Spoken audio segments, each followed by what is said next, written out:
아모스서 5장 1절부터 15절까지 저와 여러분이 한 절씩 교독을 합니다. 이스라엘 족속아, 내가 너희에게 대하여 애가로 지은 이 말을 들으라. 전혀 이스라엘이 엎드러졌으며 다시 일어나지 못하리로다. 자기 땅에 던지우며 일으킬 자 없으리로다. 주 여호와께서 이와 같이 말씀하시되 이스라엘 중에서 1000명이 행군에 나가던 성읍에는 100명만 남고 100명이 행군에 나가던 성읍에는 10명만 남으리라 하셨느니라. 여호와께서 이스라엘 족속에게 이와 같이 말씀하시기를 너희는 나를 찾으라. 그리하면 살리라. 베델을 찾지 말며 길갈로 들어가지 말며 부엘세바로도 나아가지 말라. 길갈은 반드시 사로잡히겠고 베델은 비참하게 될 것임이라 하셨나니 너희는 여호와를 찾으라. 그리하면 살리라. 그렇지 않으면 그가 불같이 요셉의 집에 임하여 멸하시리니 베델에서 그 붓을 끌 자가 없으리라. 정의를 쓴쑥으로 바꾸며 공의를 땅에 던지는 자들아, 묘성과 삼성을 만드시며 사망의 그늘을 아침으로 바꾸시고 낮을 어두운 밤으로 바꾸시며 바닷물을 불러 지면에 쏟으시는 이를 찾으라. 그의 이름은 여호와시니라. 그가 강한 자에게 갑자기 패망이 이르게 하신즉 그 패망이 산성에 미치느니라. 무리가 성문에서 책망하는 자를 미워하며 정직히 말하는 자를 싫어하는도다. 너희가 힘없는 자를 밟고 그에게서 미래의 부당한 세를 거두었은즉 너희가 비록 다듬은 돌로 집을 건축하였으나 거기 거주하지 못할 것이요 아름다운 포도원을 가꾸었으나 그 포도주를 마시지 못하리라. 너희의 허물이 많고 죄악이 무거움을 내가 아노라. 너희는 의인을 학대하며 뇌물을 받고 성문에서 가난한 자를 억울하게 하는 자로다. 그러므로 이런 때에 지혜자가 잠잠하나니 이는 악한 때임이니라. 너희는 살려면 선을 구하고 악을 구하지 말지어다. 만군의 하나님 여호와께서 너희의 말과 같이 너희와 함께 하시리라. 같이 읽습니다. 너희는 악을 미워하고 선을 사랑하며 성문에서 정의를 세울지어다. 만군의 하나님 여호와께서 혹시 요셉의 남은 자를 불쌍히 여기시리라. 아멘. 제가 6가지 항목을 여러분에게 읽어드립니다. 들으시고 이것이 과연 이 시대에 그대로 맞는 일인지 아니면 좀 틀린지 잘 분간해 보시기를 원합니다. 전 세계적인 세계화가 끝이 났습니다. 더 이상 자유롭게 무역하지 못하는 세상이 되었습니다. 첫 번째입니다. 두 번째, 금융 시스템이 흔들거리며 무너져 내립니다. 금융에 대한 예측이 불가능해졌습니다. 두 번째입니다. 세 번째, 편리한 도시가 오히려 전염병의 확산지가 되었습니다. 네 번째, 생태계와 인간의 생존이 위기에 처했습니다. 다섯 번째, 세계는 편가르기를 하고 나라와 나라는 적대적인 관계가 되었습니다. 다섯 번째, 리더십이 무너지고 혼란을 극복할 리더가 보이지 않습니다. 어떻습니까? 지금의 이 시대에 다 적용되는 내용들입니까? 그렇습니다. 어쩌면 이것보다 더 많은 내용들이 적용되는 시대가 바로 우리가 직면하고 있는 이 시대 미국입니다. 우리가 미국에 살고 있으니까 미국을 좀 중심으로 얘기를 합니다. 이렇게 어려운 때에는 사람들은 영웅을 기다립니다. 여러분도 기다리시잖아요. 이 문제를 좀 해결할 영웅이 나타나기를. 아니면 적어도 이 팬데믹을 좀 깔끔하게 해결할 그러한 백신이라도 나오기를. 그러면 아마 우리는 박수를 치면서 환영하고 마음껏 활보하고 나가면서 활동할 것입니다. 그런데 이상하게 이렇게 혼란스럽고 모든 것이 무너질 때에는 압살롬 같은 사람이 튀어나옵니다. 이상하게 히틀러 같은 사람이 튀어나옵니다. 가짜 영웅이죠. 놀랍게 사람들은 잘 속습니다. 압살롬이 이스라엘의 마음을 훔쳐갔듯이 가짜 영웅이 나타나서 사람들의 마음을 훔쳐갈 그럴 가능성도 있습니다. 히틀러가 나와서 독일의 기독교인조차도, 신학자들조차도, 교회조차도 다 떠받들어졌습니다. 아주 소수의 사람을 제외하고는 다 박수쳐줬습니다. 가짜 영웅이지만 사람들은 영웅을 그렇게 찾고 있습니다. 아마 이 시대도, 이 지금의 시대도 어쩌면 이 모든 혼란스러운 것들이 그런 영웅을 만들기를 원하고, 그런 영웅을 찾기를 원하고, 영웅의 이야기에 목말라 하는 그러한 갈증을 채워주기를 원할 것입니다. 과연 우리는 어떻게 살아야 하나? 누가 진짜고, 무엇이 진짜 진리고, 무엇을 따라가야 하고, 무엇을 봐야 하고, 또 무슨 행동을 해야 되는가에 대하여 도무지 종잡을 수 없는 이 시대에 우리는 어떻게 살아야 되는가? 저는 아모스서를 쭉 읽으면서 거기에서 우리가 함께 도전도 받고 또 답도 좀 얻었으면 좋겠습니다. 아모스는 지금부터 약 한 2780년 전에 살았던 선지자입니다. 그러니까 예수님 오시기 전에 한 760년, 50년 BC로 우리가 얘기하는 거죠. 아주 먼 옛날입니다. 선지자 아니었습니다. 직업이 선지자가 아니었습니다. 이 사람은 북왕국에 살지 아니하고 남왕국에 살고 있었던 드고아 출신이었고, 흔히 우리가 말하들 촌뜨기였습니다. 농부였습니다. 또는 양을 기르는 목자였습니다. 그러니까 그 시대로 보면은 가장 낮은 계급의 그냥 일반 평민들과 함께 어울려 살아도 그냥 지나가는 동네 아저씨, 뭐 선지자처럼 입은 것도 아니고, 선지자처럼 행동하는 것도 아니고, 선지자처럼 선지 학교에서 훈련받은 것도 아니고, 그 당시에 선지 학교가 있었습니다. 지금의 신학교처럼 훈련받은 것도 아니고, 아무런 백그라운드도 없는 그냥 옆집 아저씨, 그냥 농사 짓는 농부와 같은 그런 한 사람이 어느 날 하나님의 성령의 감동을 받고 북쪽의 사마리아 땅 북왕국에 올라가서 예언을 하기 시작합니다. 그 시대에 도대체 이스라엘이 뭐가 문제였길래 그랬을까요? 겉으로 보기에는 큰 문제 없었습니다. 왜냐하면 풍요로웠습니다. 잘 살았습니다. 이스라엘 역사 가운데 그렇게 잘 산 적이 없을 정도로 잘 살았습니다. 어쩌면 지금의 미국과도 비슷한지 모릅니다. 물건이 넘쳐났습니다. 왜 그랬을까요? 거기에는 이웃 나라들의 약해진 그러한 국제 정세가 작동을 했습니다. 아시리아 자기 내분으로 시끌시끌해서 감히 쳐들어올 생각도 못하고 있었고, 옆에 아람도 힘이 약해져서 쳐들어오지 못하고 있었습니다. 그 사이 이스라엘은 힘을 좀 기르고 중개 무역을 해서 돈을 많이 벌었습니다. 그런 가운데 그들은 자기들의 부요가 하나님의 축복이라고 그렇게 여겼습니다. 사람들은 참 정당화하기를 좋아합니다. 돈을 잘 벌면 하나님이 축복해 주셨다. 어떤 수단과 방법을 가리지 않고 하고 나서 부자가 돼도 하나님이 축복해 주셨다고. 그 내면은, 그 방법은, 그 동기는, 그 수단은 생각하지 아니하고 결과만 가지고 얘기하고 그것을 합리화시킬 때가 참 많습니다. 그 시대에 사람들이 그랬습니다. 그런데 어땠을까요? 사실은 실상은 그렇지 않았습니다. 오늘 우리가 5장을 읽기 전에 여러분 그냥 듣기만 하셔도 돼요. 4장의 6절부터 그리고 11절까지에 가보면 하나님께서 그 시대에, 그 시대와 그 바로 전에 하나님이 어떠한 일들을 행하셨는가 제가 쭉 나열해 봅니다.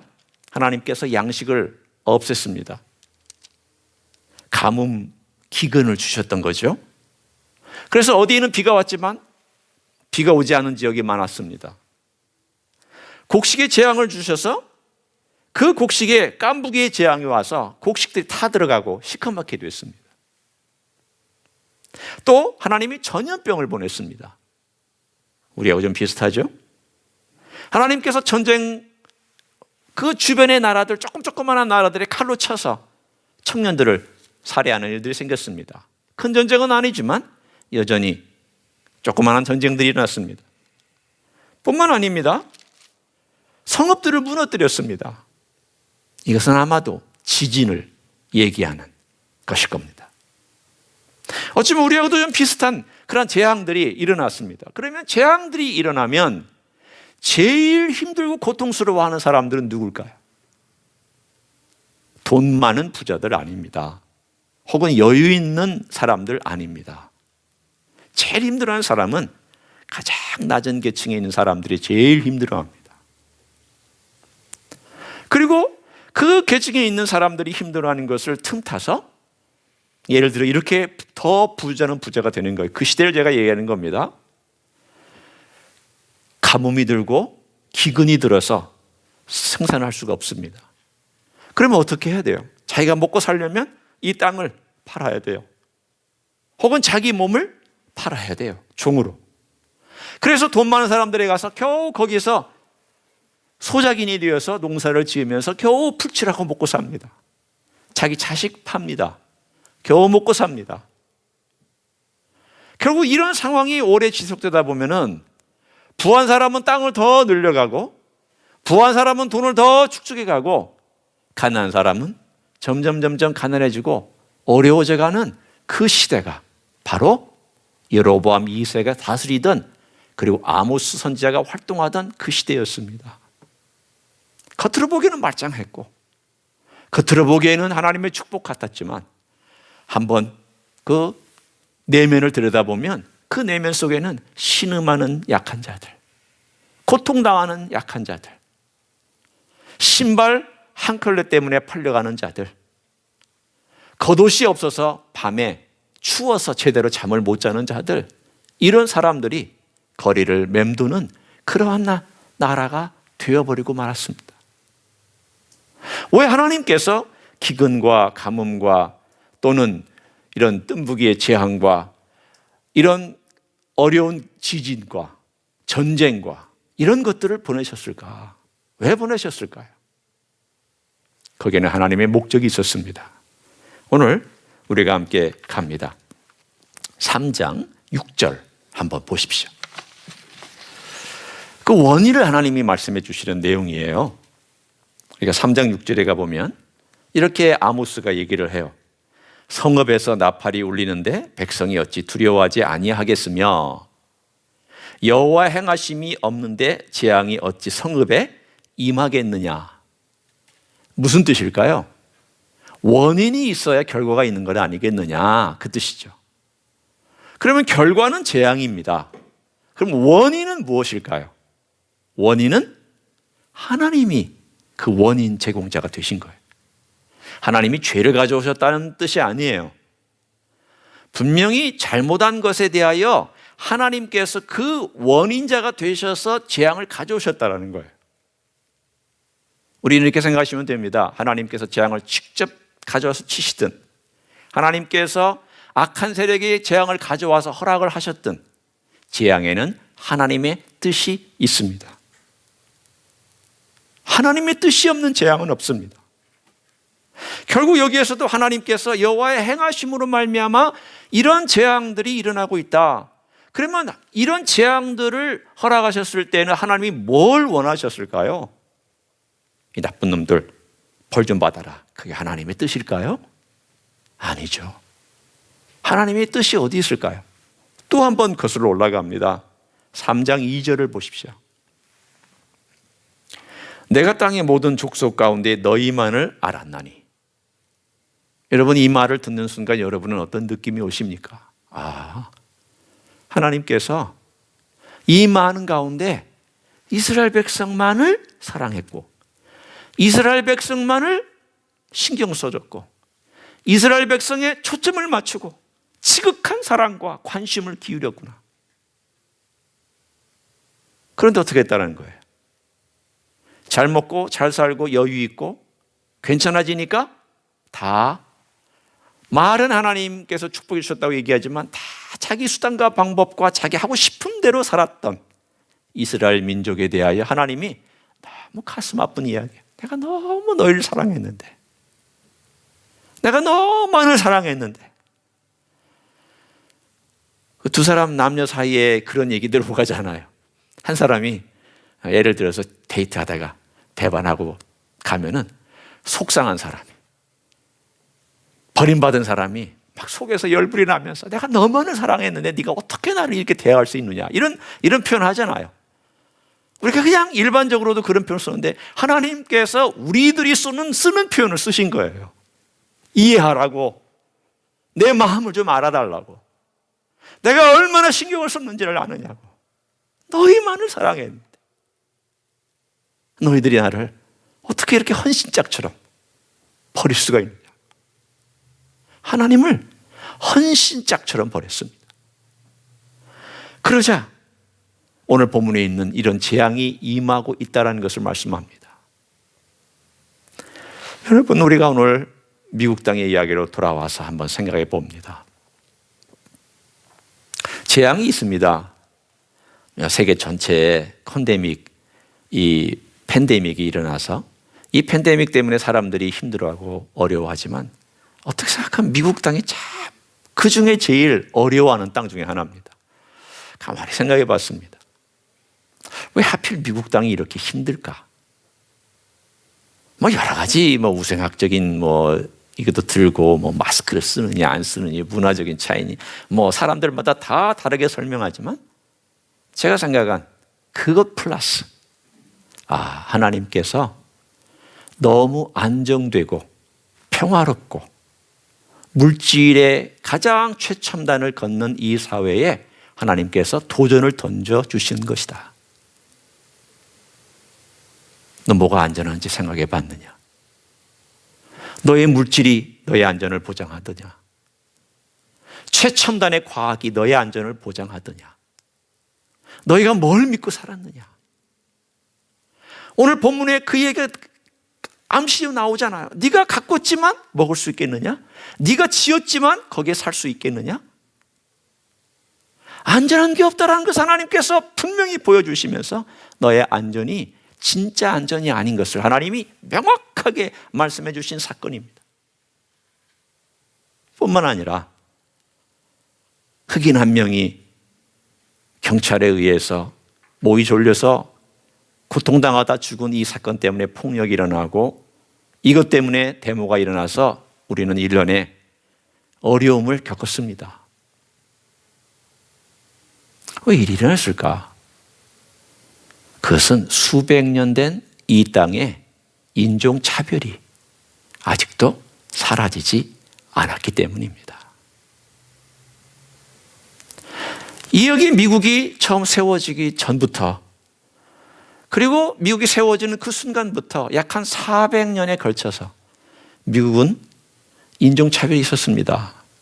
물론 옛날이니까 더 있었겠죠. 그런데 놀랍게 기독교가 신학적으로 인종차별을 지지하고 부추겼습니다. 인디안들을 학살하고 인디안들을 몰아낼 때 뭐라고 했는지 아십니까? 인디안들은 가나안 족속이다. 그러니 정복해도 된다. 이방인이다. 그러니 몰아내도 된다. 그걸 누가 했느냐? 신학자들이 했고, 교회가 했고, 그리고 목사들이 그렇게 지지했습니다. 무서운 일이죠. 이 나라의 뿌리 안에는 인종차별이 심각하게 있습니다. 흑인들 데려왔습니다. 노예로 부렸습니다. 그리고 뭐라고 지지했는지 아십니까? 그들은 함의 족속이다. 함의 자손이다. 저주받아 마땅하다. 그렇게 지지했습니다. 무서운 일입니다. 이 사회 안에 있는 이 악을 하나님이 드러내신 겁니다. 봐라, 이게 너희들의 악이다. 이 문제 해결된 거 아니다. 맞아요. 제가 1980년대 달라스에서 공부할 때 달라스 옆에 있는 엘라베마주와 미시시피주에는요, 그때에도 예배당 안에 가면 백인이 드리는 1층과 유색인, 칼라드, 흑인들이 드리는 2층이 따로 구분되어 있었습니다.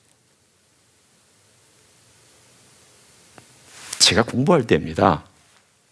제 생애 가운데 있었던 일입니다. 불과 40년 채 되지 않는 그때입니다.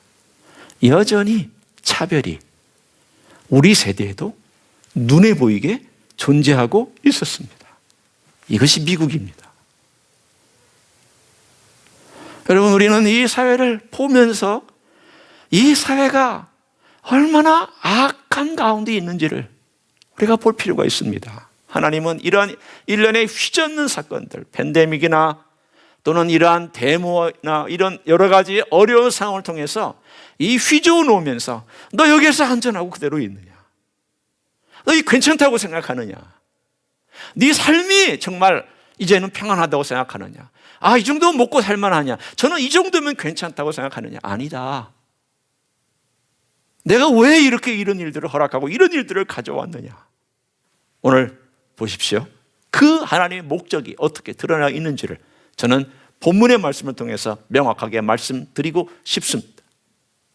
자, 4장 6절부터 다는 읽지 않습니다. 그러나 뭐가 강조되어 있는지를 보십시오.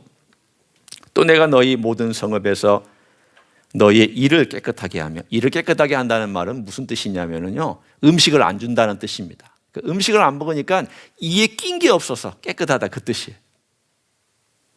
너희 각 처소에서 양식이 떨어지게 하였으나 너희가 내게로 돌아오지 아니하였느니라. 아까 제가 재앙들을 쭉 나열하면서 몇 가지 재앙들 얘기했는데 그 중에 크게 5가지가 나오고, 그리고 하나님께서 뭐라고 말씀하셨는가? 내게로 돌아오지 아니하였느니라 라는 표현이 5번이나 나옵니다. 내게로 돌아오지 아니하였느니라, 내게로 돌아오지 아니하였느니라, 내게로 돌아오지 아니하였느니라. 어디까지 나오는가? 11절 끝까지 그렇게 나옵니다. 내게로 돌아오지 아니하였느니라. 이걸 바꿔 얘기하면 무슨 뜻일까요?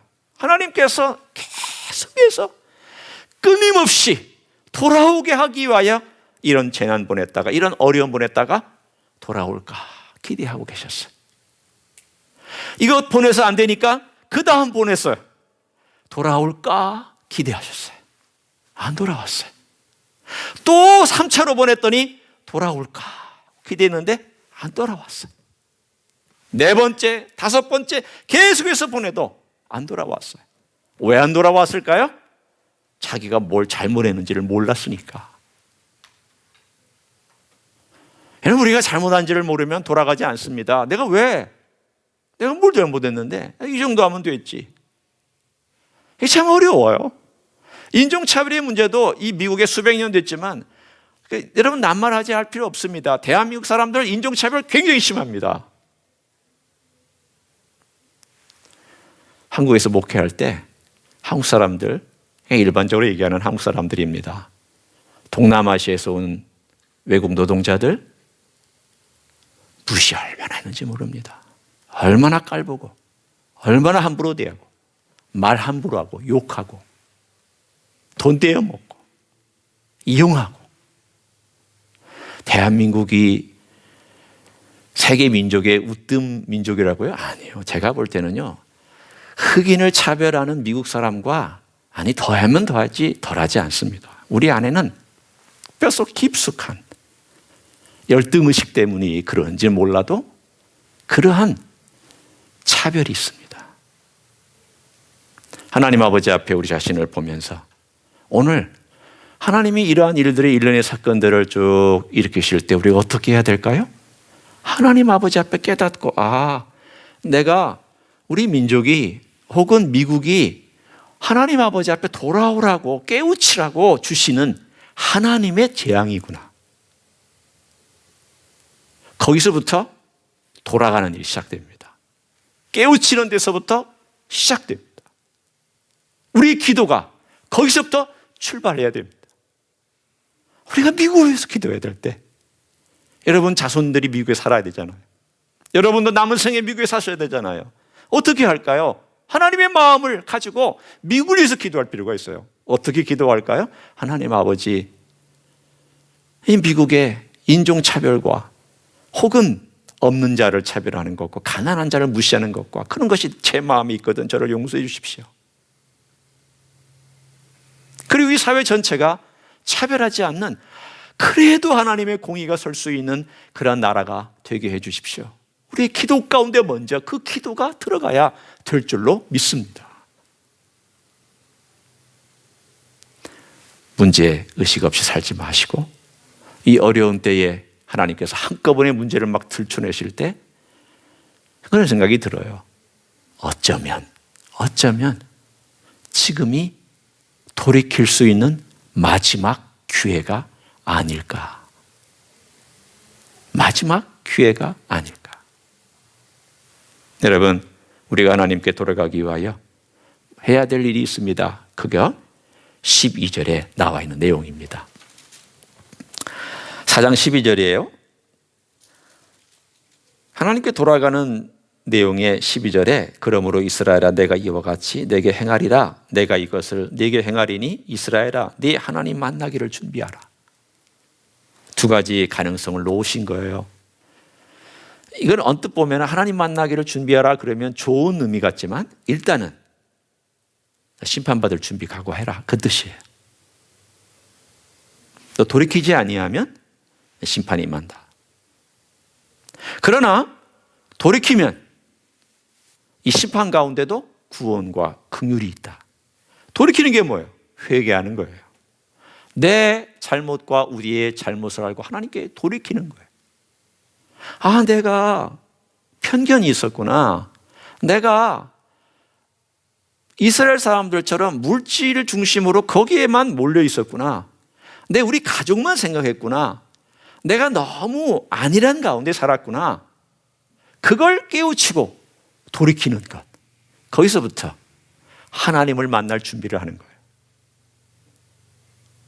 두 번째는 찾으라예요. 어디에 그 말이 있습니까? 4절과 6절과 그리고 7절, 8절에 있습니다. 오늘 여기 보면 자, 4절에 이렇게 나오죠. 여호와께서 이스라엘 족속이 이와 같이 말씀하시기를 너희는 나를 찾으라 그리하면 살리라. 6절에도 너희는 여호와를 찾으라 그리하면 살리라. 8절에도 쭉쭉쭉 설명이 나오고 이를 찾으라. 여기 이는 하나님을 의미하죠. 찾으라는 말이 3번 나와요.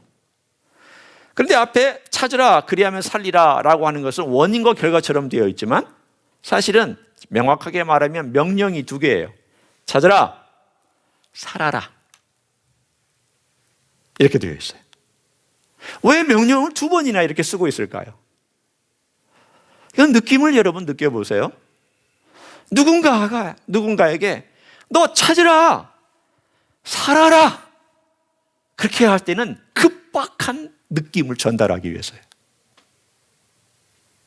한 문장이 아니라 그냥 명령을 던지는 거예요. 찾아라, 살아라. 제발 좀 살아.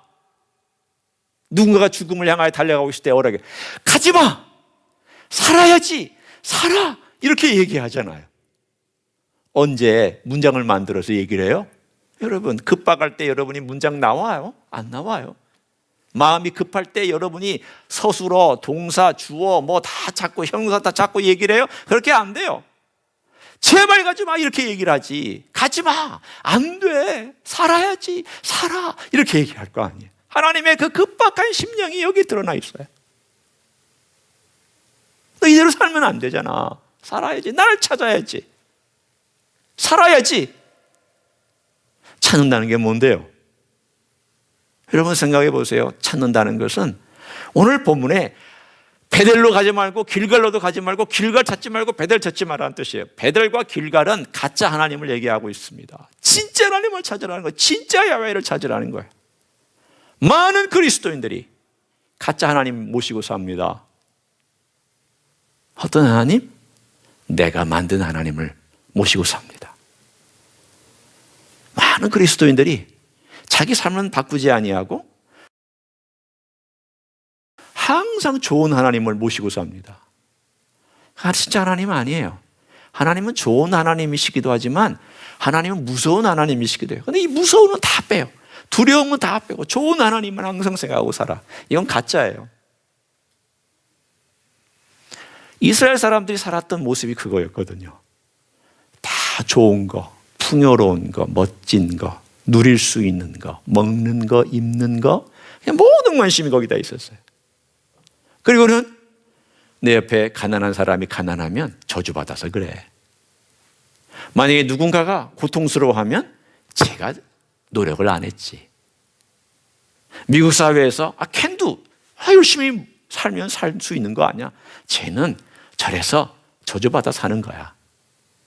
이런 말 함부로 하면 안 됩니다. 이런 태도 함부로 대하면 안 됩니다. 그 내면 우리가 어떻게 알아서 저 사람이 저렇게 저주받았다고 내가 함부로 얘기할 수 있을까요? 아니죠. 나는 이렇게 사는데 쟤는 왜 저렇게 사느냐? 우리는 하나님 그분 앞에서 두려워 떨면서 하나님이 내게 주신 이것이 내가 잘나서가 아닌 것을 안다면 우리는 하나님을 찾을 때에 두렵고 떨림으로 그분을 찾고 그분의 음성을 들으려고 하는 거예요. 그분의 귀한 음성을 듣고 따라가려고 하는 거예요. 어떤 신학자가 이런 말씀을 했습니다. 많은 기독교인들이 삼위일체 하나님을 믿는데요. 그냥 약간 뒤틀린, 약간 이상한 삼위일체를 믿는다고 얘기를 하면서 성부 하나님, 성자 하나님, 그리고 성경 하나님을 믿고 산대요. 성령 하나님이 아니라 성경 하나님을 믿고 산대요. 무슨 뜻일까요? 그 말은 무슨 뜻이냐면 성경을 가지고 자기가 해석하는 거예요. 말씀을 많이 봐요, 많이 읽어요, 많이 생각하고 많이 고민해요. 그런데 성령의 음성을 들으면서 성령의 역사를 따라 이해하고 따라가고 순종하는 게 아니라 자기가 보고 싶은 대로 보고 보고 싶은 대로 외우고 보고 싶은 대로 적용하는 거예요. 그러니까 성경 하나님을 믿어요. 그러나 성령 하나님의 음성을 듣기를 별로 기뻐하지 않아요. 왜냐하면 성령 하나님은 겸손히 구하고 찾는 자에게 들려지기 때문입니다. 그래서 찾으라고 하는 거예요. 찾아라. 그리스도 그분을 찾아라. 그 성령님의 음성을 들으려고 해라. 구하라. 찾는 건 구하는 거잖아요. 성령께서 너 안에서 직접 말씀하시는 걸 구하고 찾아야 돼요. 성령님은 성경 말씀을 통하여서 말씀하시지만 성경 말씀에만 국한되시지는 않아요. 성령님은 성경 위에 계세요. 우리가 성령께서 내 안에서 역사할 때 우리는 성령님 그분을 찾고 또 구하고 예수님의 음성을 구하듯 성령님의 음성을 구하고 이 어려운 세상에서 어떻게 살아가야 될까요? 주님, 제가 어떻게 살아가야 될까요? 말씀합니다. 주님께 드립니다. 주님, 계시해 주시기를 원합니다. 들려주시기를 원합니다. 주님, 나타내 주시기를 원합니다. 성령님, 말씀해 주시기를 원합니다. 이런 간절한 기도를 드릴 때 찾는 자가 살리라라고 하는, 살아라라고 하는 이 말이 그대로 떨어질 줄로 믿습니다. 구하세요. 찾으세요. 성령님의 음성을 들으려고 애쓰세요. 얼마나 좋아요. 지금 이 시간에 이때에 듣지 않으면 언제 듣겠어요? 세 번째는 오늘 14절과 15절에 있는 내용입니다. 너희는 살려면 선을 구하고 악을 구하지 말지어다. 15절 너희는 악을 미워하고 선을 사랑하며 성문에서 정의를 세울지어다. 다른 말로 얘기하면 선을 베풀며 살아라 뜻입니다. 너만 알지 마라. 내가 정말 돌아오려면 너의 잘못이 무엇인가, 무엇이 문제인가를 알고 돌이킬 준비를 하고, 둘째, 열심히 하나님을 찾고 우리 주님을 찾고 성령님의 음성을 찾고, 세 번째, 네가 이 땅 위에서 살아가는 동안 선 베풀 줄 알아야 된다. 무슨 선일까요? 우리는 제한되어 있습니다. 지금 이 땅에 있는 우리들이 베풀 수 있는 선이 무엇일까를 고민해. 나는 무슨 선을 베풀 수 있을까? 어떻게 해야 이 땅 위에 하나님의 공의를 베풀 수 있을까? 내가 할 수 있는 가난한 자와 혹은 굶주린 자와 혹은 피해받는 자를 위해서 내가 할 수 있는 게 뭘까? 뭐 예를 들면 기도부터 시작할 수 있어요. 또 예를 들면 우리 교회가 하고 있는 노숙자를 위한 섬김의 일, 이게 다시 시작될 수 있도록 하나님 때가 되면 다시 시작될 수 있도록 도와주십시오. 기도할 필요가 있고 참여할 필요가 있고 헌신할 필요가 있어요. 우리는 미국 사회에 살기 때문에 혹은 무슨 정치를 하거나 또는 그런 일을 할 만큼의 영향력은 없을지 몰라도 제한된 범위 내에서 내 말 한마디라도 격려할 수 있는 말, 한마디라도 그들을 세워줄 수 있는 말, 눈짓 하나라도 멸시하지 않는 눈짓, 내 마음의 자세 하나라도 그들을 사랑하는 마음, 그리고 어려움 가운데 있는 자들을 위하여 내 사랑을 베풀 수 있는 마음, 이런 것들이 조금씩 모아질 때 하나님은 그걸 통하여 놀라운 기적을 하나씩 이루어갈 줄로 믿습니다. 하나님의 주시는 기회입니다. 우리의 영웅은 딱 한 분입니다. 예수 그리스도, 그분 우리의 영웅입니다. 이때 다른 영웅을 찾지 말고 예수 그리스도를 찾아야 돼요. 우리 영웅이니까. 그런데 영웅 되시는 예수 그리스도를 찾으려면 내 안에 성령의 음성을 듣는 법을 배워야 우리는 더 찾고, 이것은 늘 같이 가게 되어 있어요. 예수 그리스도를 찾는 것은 성령의 음성을 듣는 것과 같이 가고, 예수님의 음성을 듣는 것은 또한 성령의 음성을 듣는 것이며, 우리가 이 땅에 살아가는 동안 계속해서 찾아가는 이 과정 속에 성령님은 직접 우리에게 말씀하시고 역사하시고 인도하시고 우리의 삶 가운데 놀라운 것들로 채워주실 줄로 믿습니다. 이런 삶을 살아가십시오. 이런 기회를 가집시오. 하나님의 안타까운 마음을 느끼시고 하나님이 주신 이 놀라운 은혜의 기회가 참 좋았다.